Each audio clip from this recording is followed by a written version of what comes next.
today's lesson, we're looking at types of markets. So in the middle of your page, we're going to do a bit of a brainstorm. Even if you were to look through the textbook on this,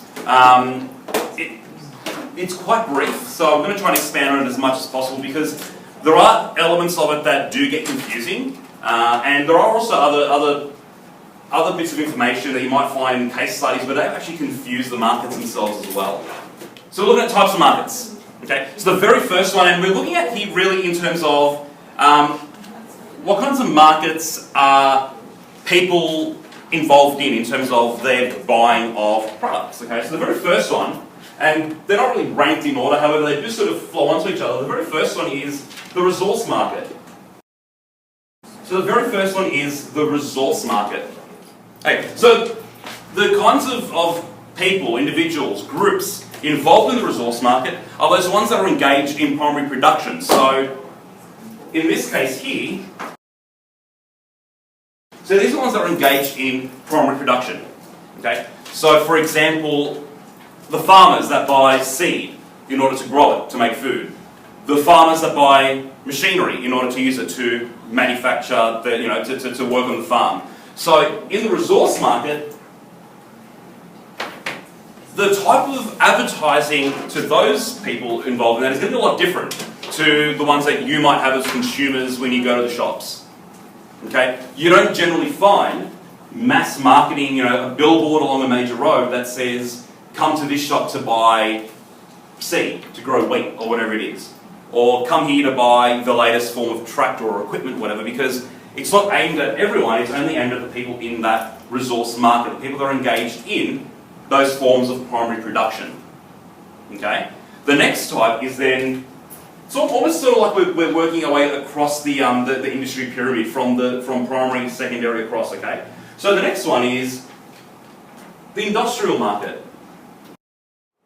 And the businesses involved here are those ones that basically produce other items. Remember the secondary industries? So they're the ones that take those raw materials, for example, and then transform it into something else. Okay, so we're looking at here at the industrial market. You're looking at businesses that produce products. Okay, so what they're going to be buying is the equipment they need in order to produce their products. So the machinery, okay, raw materials. Okay, so this is.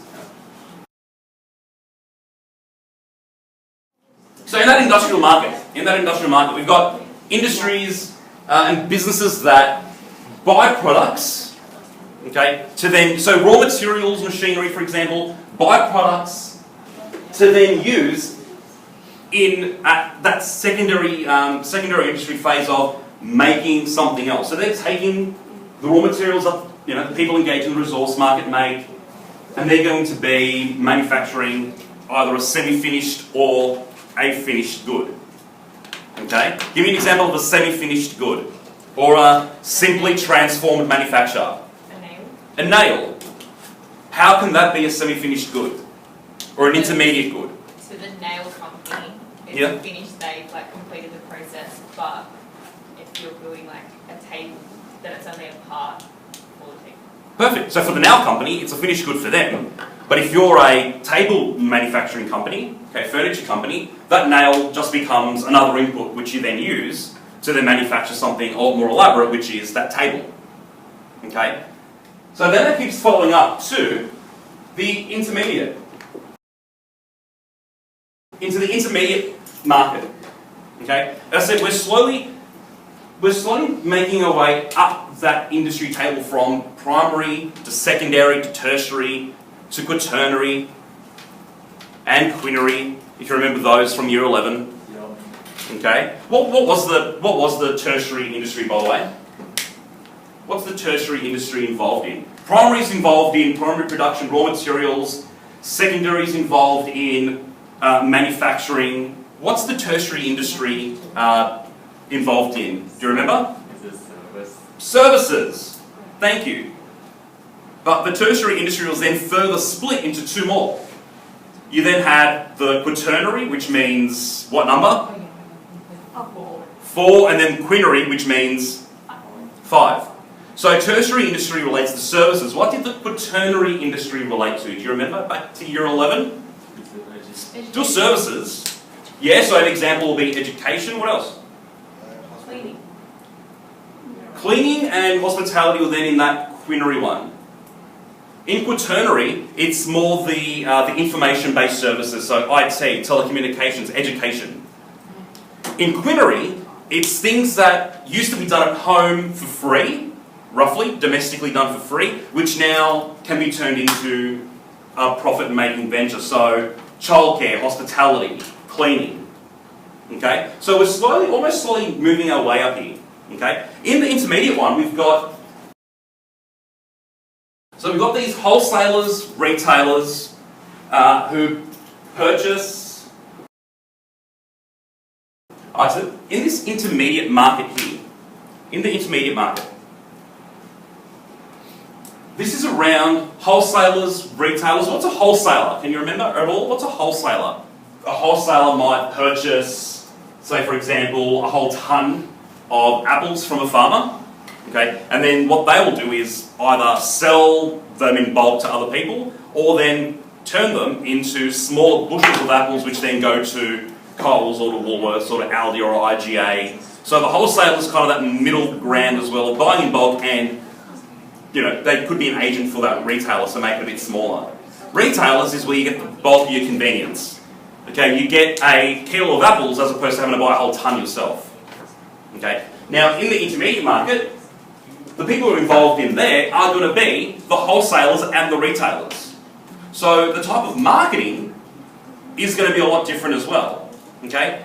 If you're going to be advertising to wholesalers who buy things in bulk and retailers where you need to try and sell your product to them and say, this is why my jars of tomato sauce are better than my competitors, this is why Woolies or Coles, you should stock my brand of tomato sauce. Okay, kind of like Dolmio's, Chimenios or something like that, I don't know. Oh yeah. Okay. So even next door's clapping me, they heard it as well. Did you hear that? They were applauding just as I said that. So if you're going to try and advertise in there, they're the kinds of people who are in that intermediate market, the wholesalers and the retailers. Okay? Subway. Subway is a good example. McDonald's is a good example. They buy finished products from the people in that secondary industry who make meat patties or make the ham or make the bread rolls, okay, who get their resources from the people in the primary industry in the first place. They buy those items finished and then they put them together and sell them on to people. Okay, so you go in a Subway, you go in a McDonald's and you get a certain product, you're getting it from people that work in the intermediate market. Okay, those wholesalers and retailers. The very final one, however, it does sort of have a two that sort of flow off it, is then the consumer market, you guys. And this is those individuals who plan to use or consume the products they buy. You guys are the consumer market.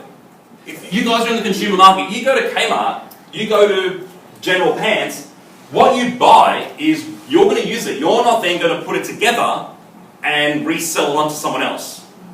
Okay? You're not going to put it together and resell it onto someone else. If you did that, if you bought things to then transform and then resell for a profit, what market would that put you in? Into the intermediate one.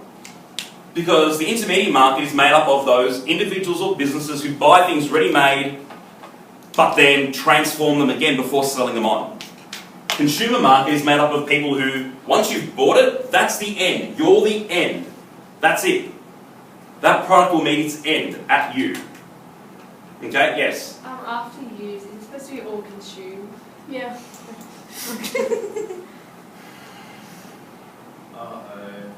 That's why I was trying to stop you before you went on the whole rant. I was like, that's just gonna Thank you. It's okay. You tried to stop me from making a fool of myself and it just happened anyway. I was like, so. Thank you. Thank you. Maybe you could put like What was that? My laptop's been like just turning on and off all day. It's just Okay. having a fit. Alright, so in the consumer market, I've got room to go off on two tangents. Just. Mass. That's the first one. Okay? Now, we've heard of a mass market before. What is a mass market? What's a mass market? Henry? It's a large volume of consumers and markets. Spot on, pretty much, that's it. Yeah. Okay, so this is a large, this is the big group of consumers where a business can mass produce the same item, they can mass market it, and they're going to try and get everyone. Okay. So sellers mass produce, mass promote, sorry, there's another spelling mistake there. It's a long day. Monday, 3, 4. Monday. No excuse, sir. And I've started wrong the third time as well.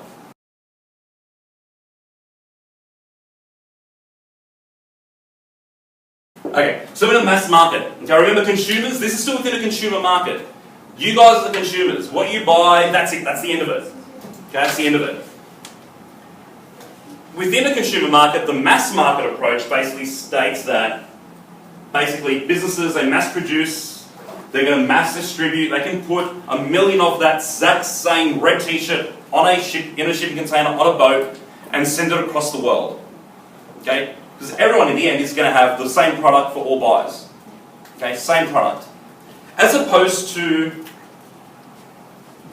the next one is the niche approach. So in the mass market, they mass produce, they mass distribute, mass promote one product to all buyers. Okay? Toilet paper. Again, varies in quality, but it's the same thing. In the niche market, can someone tell me what niche meant? We did it in year 11.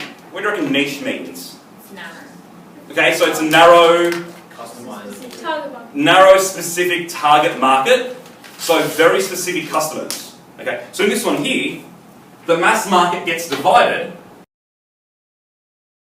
So the mass market is divided into smaller market segments. What are some ways a business could segment a market? What are some things that set people apart? Age, gender, what else? Religion, so customs, beliefs, that sort of stuff. What else? What else might a business use to segment a market, to be able to sell things to? Disposable Disposable income, good. So age, gender, income, ethnicity, background, that sort of stuff. like location. Okay, geographical location. With this niche market approach, that mass market's broken down into income, gender, religion even. Okay, you're not going to be selling items that are prohibited by religion to a group of people who are of that religion, for example. So why waste your resources as a business trying to do that? Okay? So you divide into smaller markets. Now, the whole point of this is every stage of this, the marketing, the promotional strategies are going to be different. Okay? If you're going to try and promote things to businesses in the resource market, you're going to use different strategies to try to promote something to a niche market, for example, in the consumers. You're not going to see generally on a busy road a billboard that says, come and buy the latest, bag of seeds to grow wheat, because people here probably aren't going to be interested. It's going to be aimed more at people there. So where might they be advertising for these people instead? Okay, trade journals, specific magazines for that industry, for example. Okay, how might advertising be different to people who work or operate in the intermediate market? If you're a wholesaler or a retailer, how might businesses try to advertise to you? How might businesses try and advertise to you if your job is to buy finished products, do something to them, and then on-sell them to someone else for a profit?